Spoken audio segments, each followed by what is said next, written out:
Dubai മെട്രോയുടെ UAE exchange എന്ന പേരിലുള്ള മെട്രോ സ്റ്റേഷന്റെ പേര് മാറി. ഇനി ലൈഫ് ഫാർമസി മെട്രോ സ്റ്റേഷൻ എന്ന പേരിൽ സ്റ്റേഷൻ അറിയപ്പെടും. പേര് മാറിയതായി Dubai roads and transport authority അറിയിച്ചു.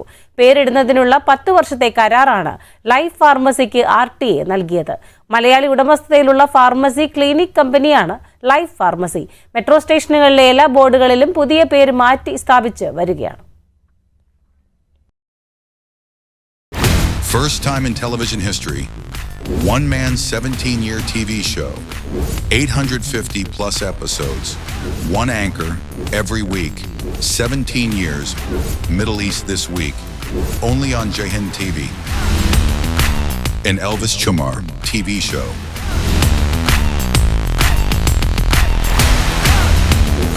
Middle East this week, Middle East beyond the headlines.